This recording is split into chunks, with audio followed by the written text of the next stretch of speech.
This is episode 3 of Innovating Education, featuring Tatenda Mafodya, school leader of the Streetlight Schools.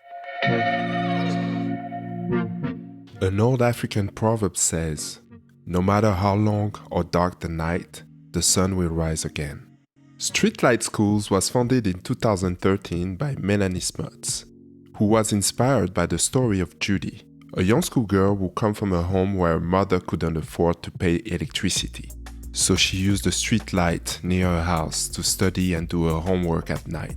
Today, Judy is an Ivy League graduate, but it all started under that street light. At Streetlight Schools, they want to be the point of light for learners. Streetlight Schools aim to showcase a vision for how we can empower and holistically develop all children in South Africa, especially those from underserved communities. That's why they launched primary schools in Jeppestown, where learners, despite coming from single parents' home, hijacked buildings, and a community marred with xenophobia, riots, and crime, are creating aspirational, fun, beautiful, creative, thoughtful, and sophisticated work. They enable learners to reclaim joyful childhoods and develop deep self-confidence, lifelong curiosity, and be inspired and empowered with the skill set and mindset to imagine and attain any future. In 2016, Streetlight Schools launched its flagship school, Jeep Park Primary, with 70 learners. They now have more than 260 learners. The majority of learners comes from the Jeep community, and learners are charged a modest fee. Discover school fees, aftercare, stationery, nutrition, extracurricular, and uniforms. The school has never turned away a child simply because their family cannot afford to pay. Furthermore, they offer care and grocery packages to learners and families. The school is an eco-friendly building, converted from a disused shoe factory into a beautiful school facility. The unique design focuses on upcycling and other innovating ways to reduce waste and build green. In 2017, it became the first ever African school to achieve 4-star Green Star rating. You can find out more and support the Streetlight Schools by visiting their website www.streetlightschools.org. You can also find out more on Instagram account, which is @streetlight_schools, and also on Facebook @Streetlight Schools. Today, we welcome Tatenda Mafodya, school leader of the Streetlight Schools. Her dream has always been to change the world. By becoming a teacher, she's achieving that dream one child at a time. Tatenda is a qualified teacher who graduated from the UCE College in Zimbabwe. She has taught in a variety of rural and urban schools for the past 11 years and has been the school leader for the Jeep Park Primary since March 2018. In this episode, we will discuss how school can be a space of transformation and integrate innovation, why caring and love are at the heart of changing education, how to innovate in teachers' education for better learning experiences. We will discover the importance of a student-centered education, and finally, Tatenda will share a light on how the school is a space for healing, community building, and reconciliation, where true citizenship and character is built. Welcome, Tatenda.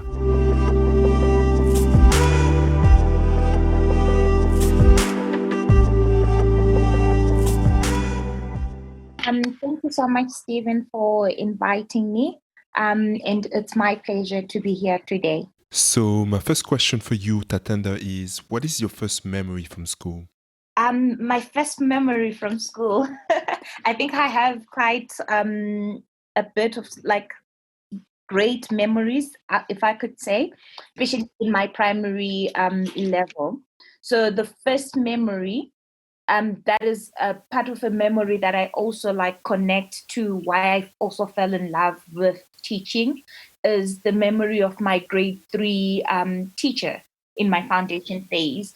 So my grade 3 teacher who taught me the importance of reading and also helped me to get at a very much more better level of reading and falling in love with reading as it was. So I understand that it all started with your passion for reading. How did this passion for reading and that love for reading grew into you deciding to become an educator, a teacher? the way that it grew, it was more for me understanding that I needed to use reading in all my subjects. So it didn't matter if it was in an art subject or in a math subject or in a science subject. I needed that reading skill for me to be able to really understand all the other subjects that were being taught at school. And for me, the way that my teacher taught me reading, it was in a very passionate manner. And she was very patient with our class, with the way that she then equipped us with skills of this is how you would build the skills that you would need for reading. And to me, then that was my ideal teacher. Like from primary up, right up to my high school years, I would always look up to my teacher to be like, if it wasn't for her, I don't think I would have become the person that I am right now. And that's the moment that I saw how much it is important, or the importance of a teacher, the importance of their role. So it's more of, for a doctor to become a doctor, they need a teacher, or even a president, they need a teacher. Without a teacher, we're not able to have all these great professions that we have out there. So it then really made me be like, but when I grow up one day, I want to be a teacher just like her. I want to be able to equip my students, have my students be able to tell the story of, I'm now able to read thanks to my teacher. My teacher was able to really equip me with this great skill. So that's where the connection then really started for me. And also just having that understanding of now when I was in high school, just because I really had been equipped with really good reading skills as well as understanding skills, I was able to read for other students, explain things for other students, because then I had that understanding.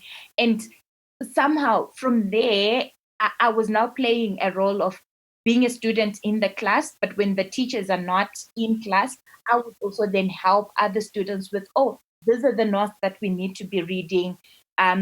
This is how we would then explain those notes. So it really then even helped me see myself like standing in front of other students and just building up that passion of this is what I want to do. I want to be able to help other students achieve. Tatenda, can you please tell us more about some of the challenges that you faced growing up and that other children in your environment faced as well? I think when I'm looking at the challenges, it's challenges that even other kids in other schools are still facing up to now. So the challenges that we would face, it's more of education at that time was more teacher centered. So it was more of the teacher has all the knowledge, and as a child, you just need to sit down and soak the knowledge from the teacher. So whereby there wasn't so much of interaction between students or even students coming up with their own ideas, or where you would get to a point of you get into class only just to sit and listen to the teacher and copy the notes that are on the board.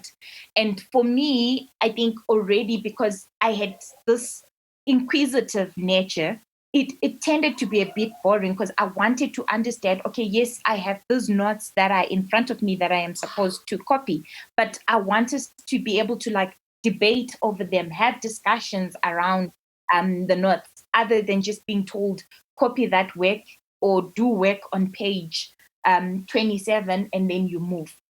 What you're saying is so true, Tatenda. Many times when talking about innovation and how to improve the system and school, it focuses into the students and somehow the teachers are forgotten. When the truth is they are indeed at the center of the change and these are the people we should focus on more. Indeed, it starts with the teachers. Definitely. Because also, I think it's just looking at it in a way, in a space of as much as I hated it back then, like the way that I was taught, but just because that's the only way that I knew, I also started doing that with my students when I first became a teacher, where I'm just everything that I was doing was more teacher led. And it was more because it's a habit. Remember, it's a habit that is like habit grows in you, and you're like, oh, but that's what I used to see my teachers doing. So you also then tend to do the same with your students. So it's quite a habit that we need to break away from as teachers. And especially for me, it's more of how do we catch our teachers young, especially whilst they're just still coming into the profession. How do we help them change that scenario for them to understand more on how do I do more student-led classes than being the one who's in front all the time. And Tatenda, when was the key moment when you realized, okay, I have to make that change, I have to make that shift, I have to transform the way I teach? So the key moment for me, I don't think it came from me saying I want to do this. Okay. But it actually started when I joined Streetlight in 2016. So when I first joined Streetlight, I was one of the founding teachers in 2016. And coming to Streetlight, you're being told we're going to use like a very different approach to our pedagogy. So we're going to use the workshop model. We're going to use project-based and inquiry-based learning, which is more student-led other than teacher-led. I remember we used to have like so many sleepless nights on trying to think of how do I adjust. I'm being told, like I'll give you a scenario where now you're being told where you used to have a full hour of standing in front of your class and you're the one who is delivering, and now you're being told, no, you're only going to have 10-minute instruction out of your 1 hour lesson, and the whole time it's now the students working on their own. And for me, at first, it would be like, no, that's impossible. I don't think it's something that I can be able to do. And also, even like you start questioning yourself, but why did I get myself into? Why did I move to this school? Am I going to be able to really do this? But I'll tell you that it really took a lot of researching on what is workshop model, what is project-based, inquiry-based learning, how best can I do it in a way that my students understand what I am trying to do.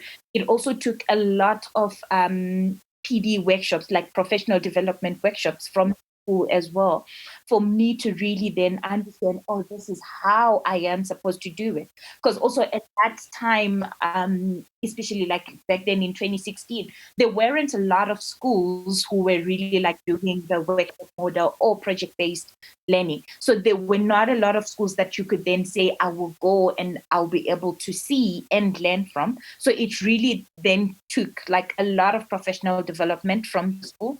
And it really helped me to be or to get to where I am right now. Wow. I found it so interesting that you started from a position as a teacher and you've learned to transform and to change. And I find it interesting because usually the teachers, the educators, the entrepreneurs that I talk to have a vision or they have a way or a perspective, and then they're implementing it in their project, in their organization, etc., etc. But in your case, you started from there for not knowing. You taught yourself or you accept to learn more, and then you were able to transform your way.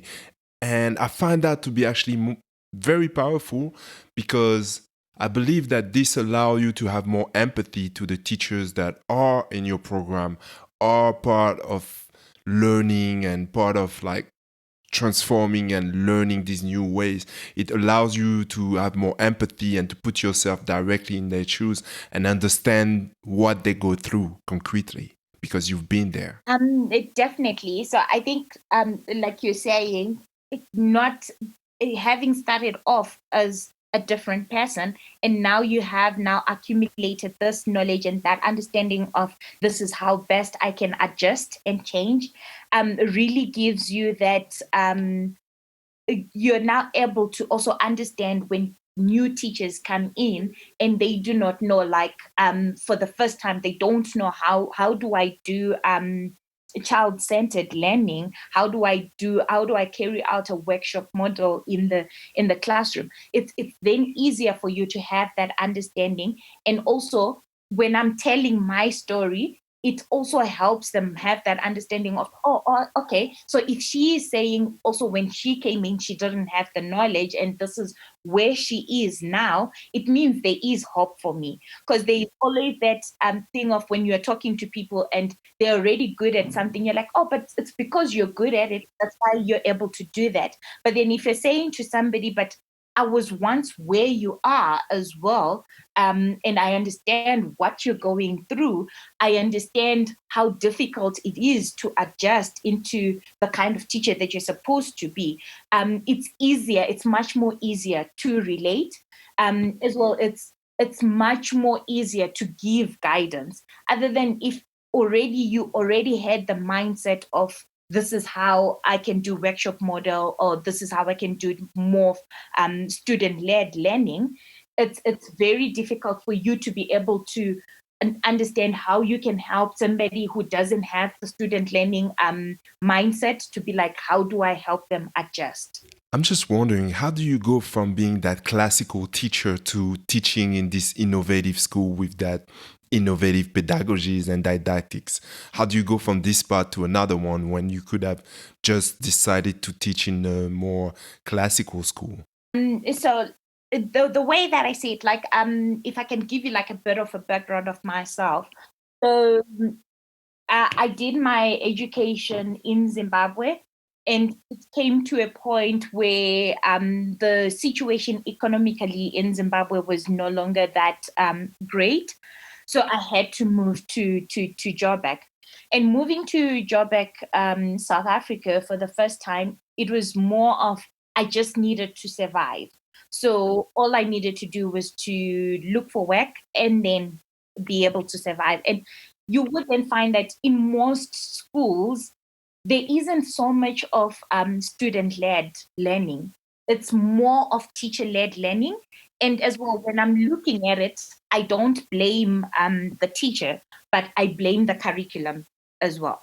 So it's more of teachers are just more of looking at the curriculum and being like, but if I try and be innovative, if I try and do more student-led learning, I'm not going to be able to finish the curriculum on time. So people just want to hurry through so that at least I finish the curriculum. I just tick the boxes to say, I have done that with my students, I've done that with my students. So those are the schools that I then found myself being in. And really, like for me, my move to Streetlight, it was really, firstly, more because during the interview, they started talking about firstly, being in an underserved community. And that has always been one of my like very soft areas or passionate areas where I'm like, I want to be able to be in a community where I'm able to really make a difference and also feel that I am making a difference for the community and for the children in it.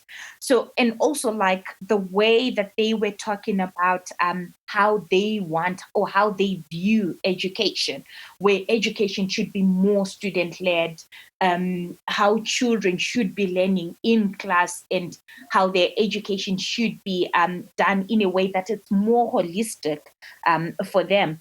That I think that's what really captured my heart and made me really feel I want to be part of this organization. I want to see how this organization will grow and then change how we view education in South Africa and in the world as a whole. You're right, there's definitely a connection. With this podcast, I got to speak with people from different parts of the world. And the fascinating thing is that the challenges that they're facing are pretty much the same regarding the formal system. So, yes, there is a connection.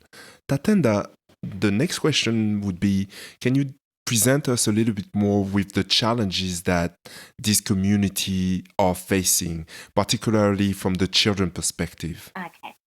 So I will share with you, like with our community, it's more of like as you have mentioned also at the beginning, and I think I've said it as well.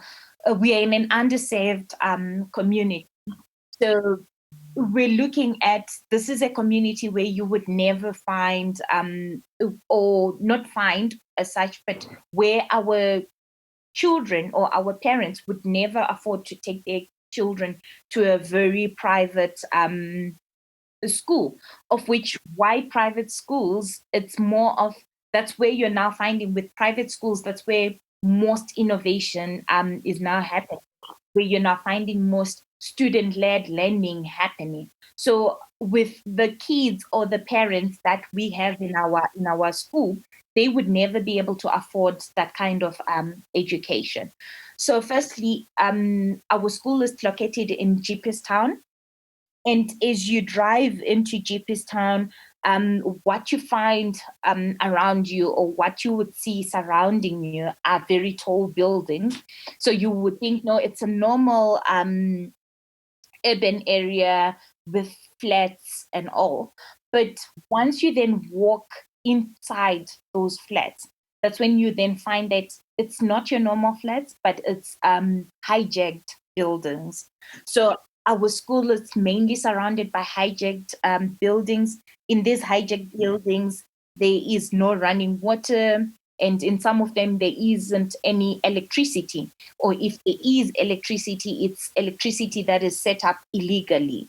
So where you would find live wires hanging just anywhere near where kids can easily pull them.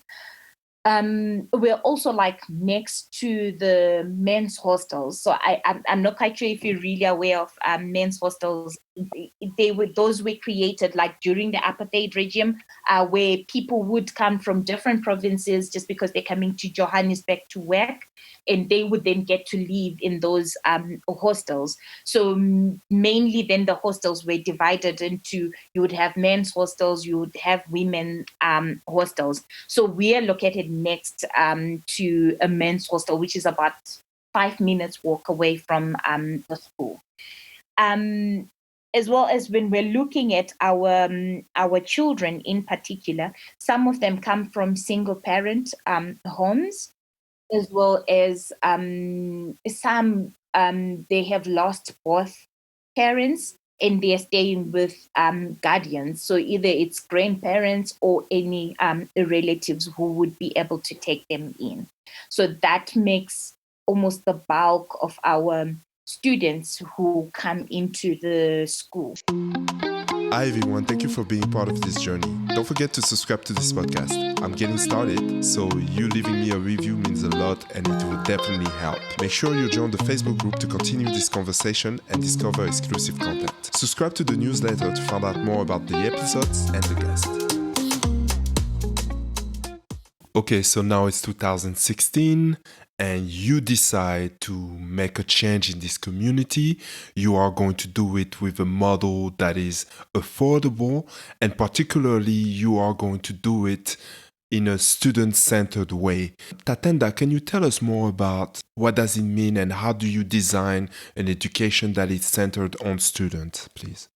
Okay, definitely. So, like, how do we center the education around the student? So, firstly, I think I will speak to the academic side, and then from there, we'll also then look at the social and emotional, because like, yes, we believe in looking at a child in a very holistic manner. So, in the academic side, when we're looking at it, it's looking at what different pedagogy can we bring in other than that is being used in other schools. So we then chose to use the workshop model. So I will explain the workshop model. So with the workshop model, it starts off with, there is what we have added is what we call a do now. So a do now is just a process where the teacher gives children work for just the first 5 minutes when they get into the classroom to be able to see how the children are performing. What are the things that they remember from their past lesson, or like what prior knowledge are they bringing into the classroom. And then after that first 5 minutes, we then get into the hook of the lesson, where the teacher is introducing the lesson to the students in a way that it's exciting. Can you give us an example, please? An example. So I'll give you an example. I'm a grade 1 teacher. I want to teach alphabets to my students. So if I want to teach alphabets to my students, I will start off with an alphabet song.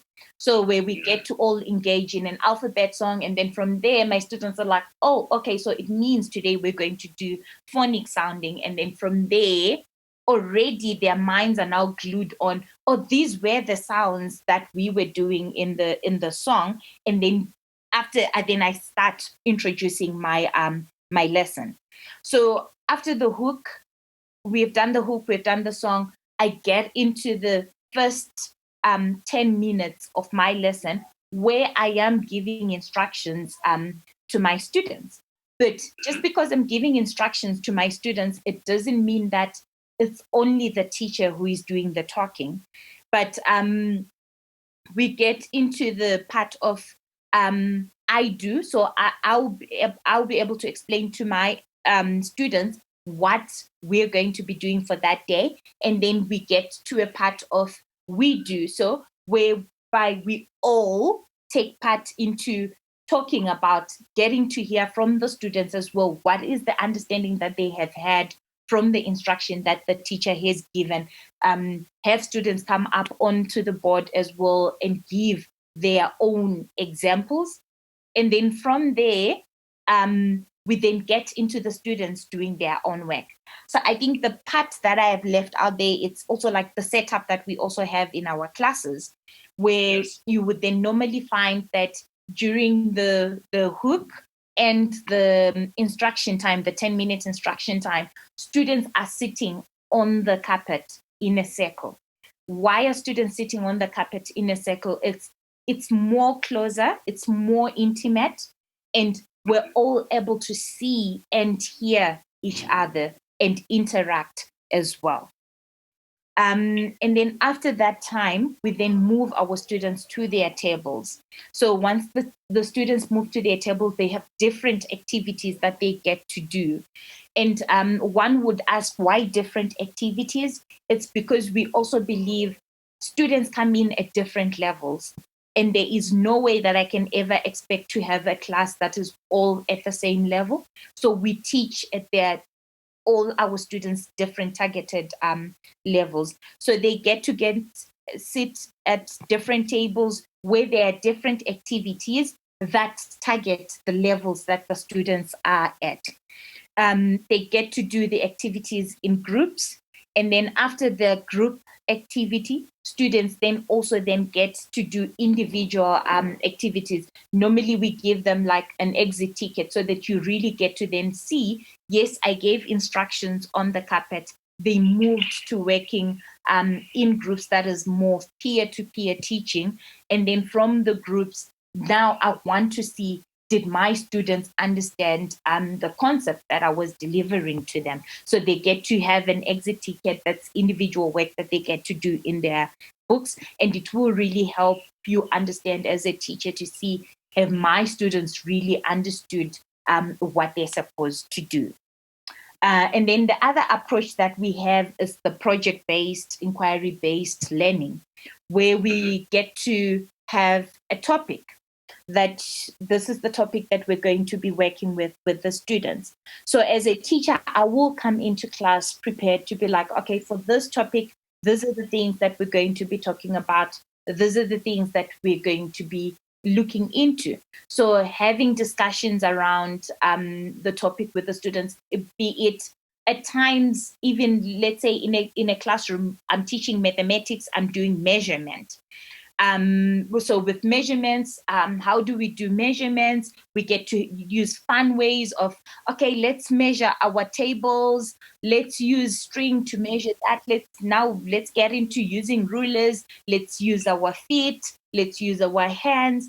And then from there, we're like, yes. So we're like with the students, okay, so now we've learned about measurement, but what can we do with it? So students get to think in groups. What are the different projects that they would want to do given the knowledge that they have learned about measurements?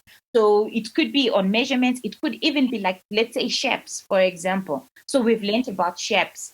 What is it that you'd like to do with shapes? So that they just don't get to look at shapes as oh, it's just a shape. I just need to learn that they're 3D shapes, they're 2D shapes. So students in different groups could be like, oh, okay, maybe we want to do a building project using shapes. So, okay, you're going to do a building project. It means you need to write a proposal for your building project. You need to then be able to draw it first for us so that we see, okay, this is what you're going to do.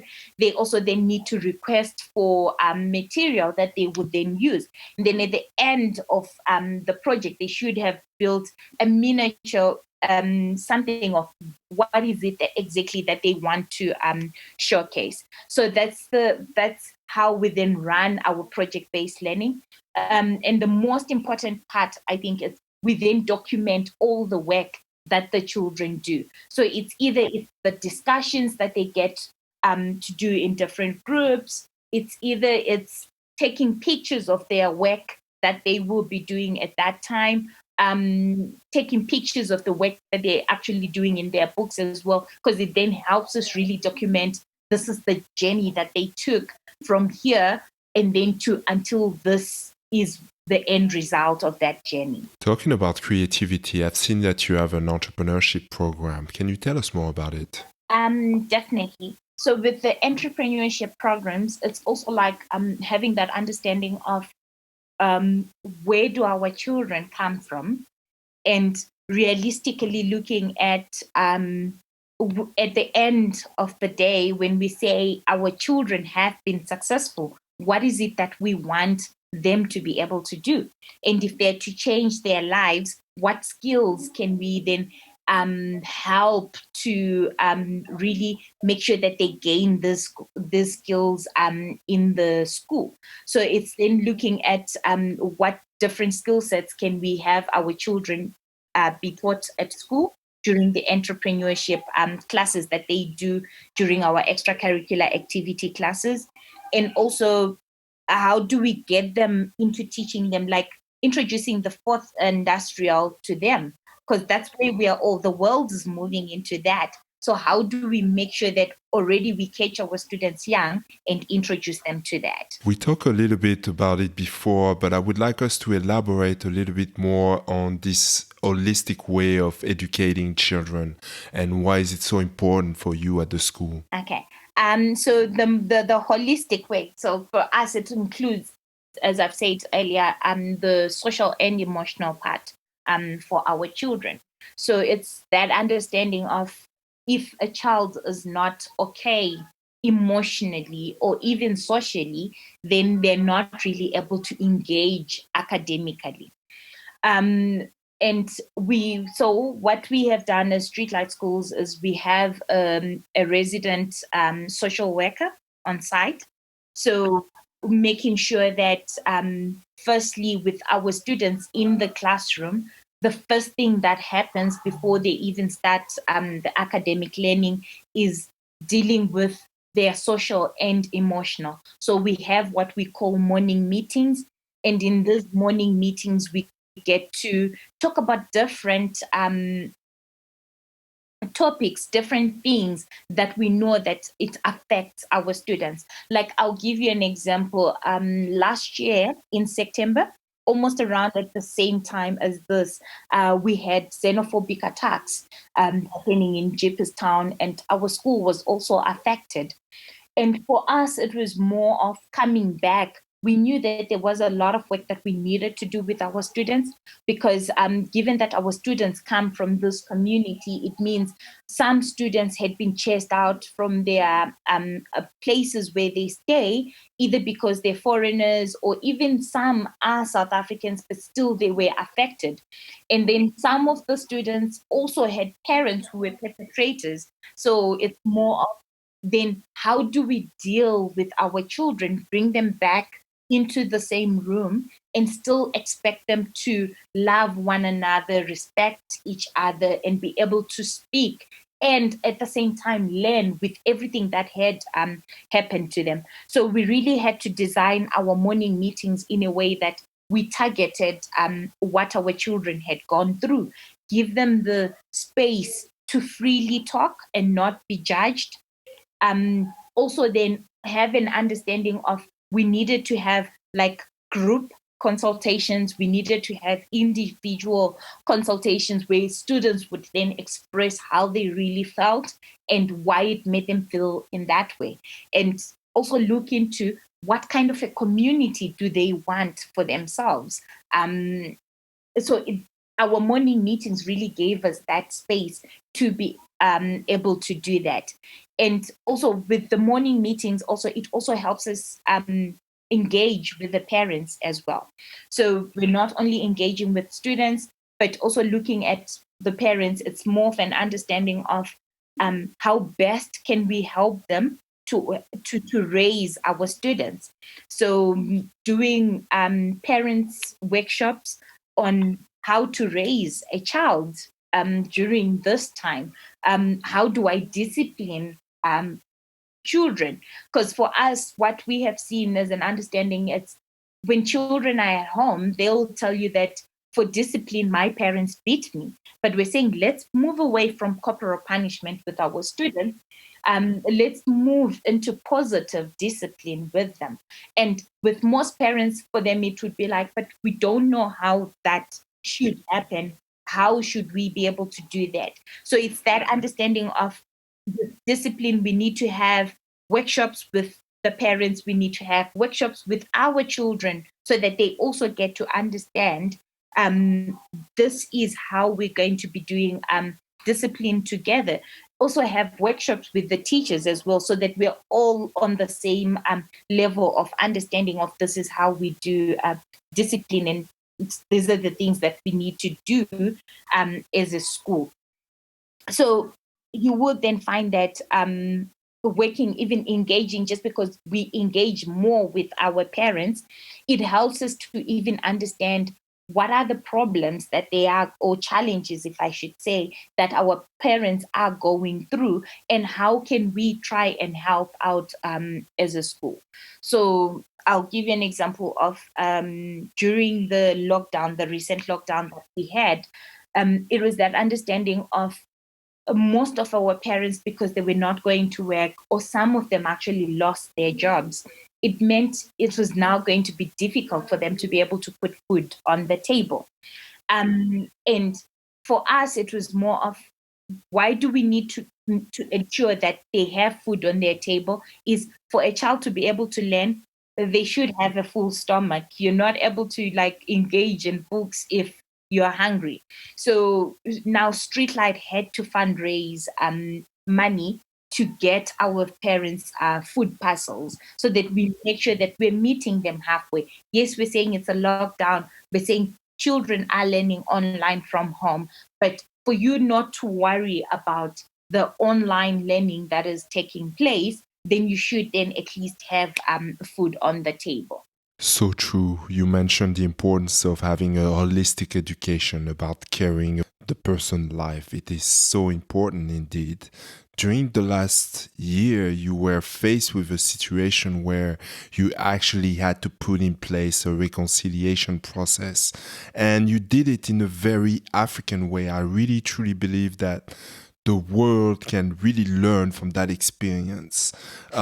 I'm just interested to know, what were the keys for you to be able to reconcile, to find that common ground, knowing that on one side you had the children of the perpetrators, and also at the same time you had the children of the victims. So how did you do that? How do you heal the whole community?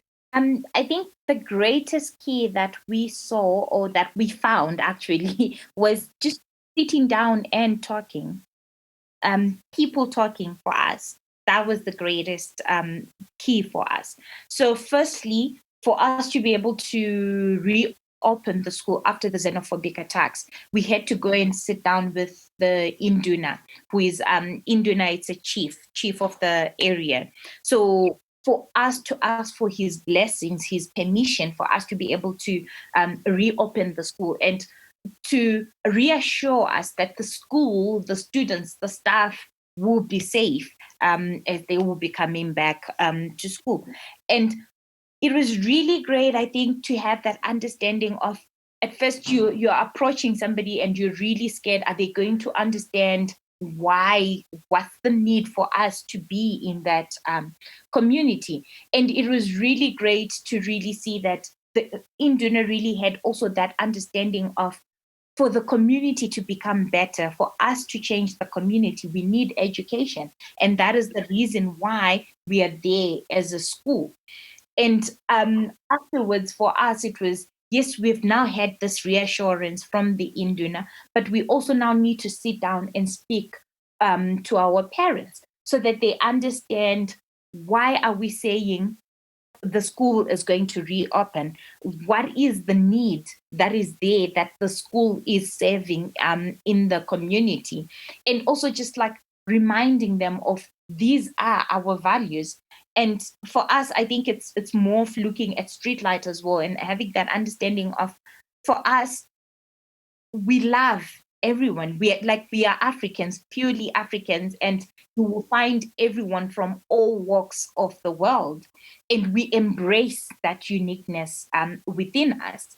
And it was a matter of showing our parents how proud we are of that uniqueness, and having an understanding of, we don't want to just say the attacks were bad, but it's more of having that understanding of, yes, the attacks were there, but what caused the attacks?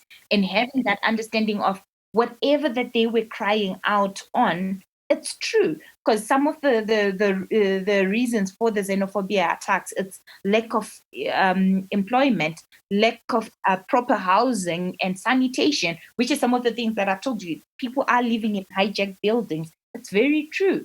There isn't any running water or electricity. So you would then find that their grievances were very true. And for us, it's coming in as a school and saying, we understand, and we understand all those grievances. But what we're here to do is to then say, how do we make sure that our kids, after, when they're grown, they're able to have employment, either they're being employed by a company or they are starting off their own thing.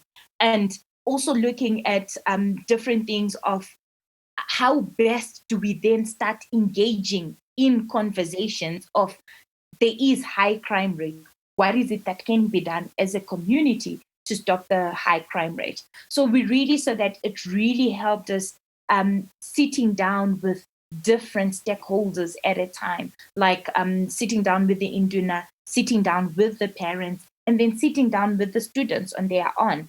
And for us, I think the really great lesson that we learned as a school was, our students love one another.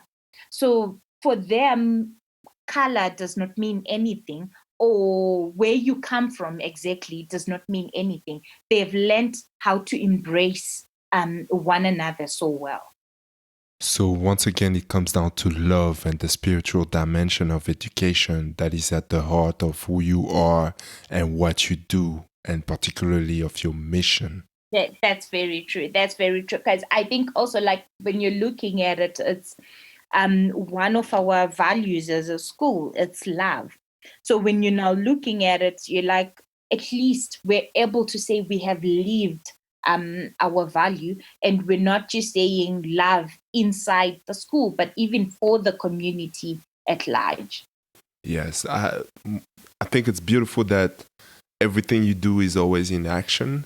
So when you talk about love, it's in action. When you talk about learning, it's in action. When you talk about innovation, teachers learning, everything is in action. And I think there's something very powerful and in essence truly political about it. Into this is what citizenship is truly at heart. It's about change in action. It's about engagement. It's about bringing people together.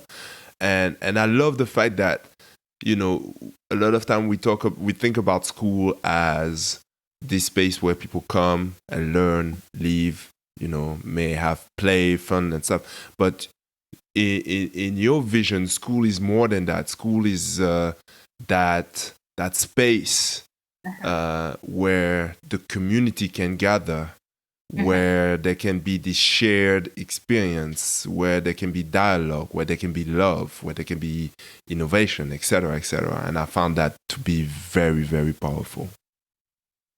That's very true. Because I think we've always said for us, our school, it's a home away from home. Mm-hmm. That's how we want our students to be able to view it, and our parents as well. So before you leave, one more question for you, Tatenda. What is your favorite quote, your favorite saying or poem?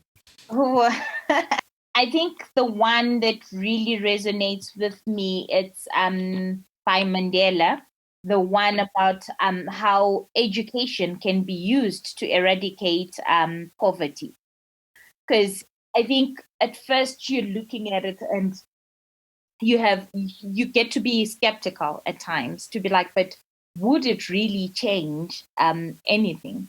But once you are now like part of it, especially when you are a teacher and you understand the journey that you are undertaking with your students, also getting to see them from the time they start school. I think I've been quite privileged, especially with the students that we started with in 2016. Being able to see a child who came in with no knowledge of how do I write my name, how do I write numbers, or how do I hold a pencil, to now seeing them having developed so much. Now they're in grade 5 and they're able to write essays for themselves. They're able to carry like very great discussions with their peers, not only with their peers, but even with adults. The projects that they're able to come up with, it's quite amazing. And then you really then get to see that there is a light at the end of the tunnel. So with education, given the right kind of education, you are able to like really eradicate poverty in a community. And this is what you are doing wonderfully. Tatenda Mafodya, thank you very much for taking the time to share with us your wisdom, your knowledge, your story. This was beautiful. This was inspiring. I personally got to learn so much during this conversation, and I'm sure our audience as well got to learn so many things. Thank you once again. We've been blessed to have you with us today, representing the Streetlight Schools. Today we've learned the importance of love, the importance of the community, the importance of caring, the importance of a school being more than a school, being even a political space, being a space where change can happen, where transformation can happen, if we believe, if we care, and if we love. Thank you very much for your message. You're welcome. Thank you for having me as well.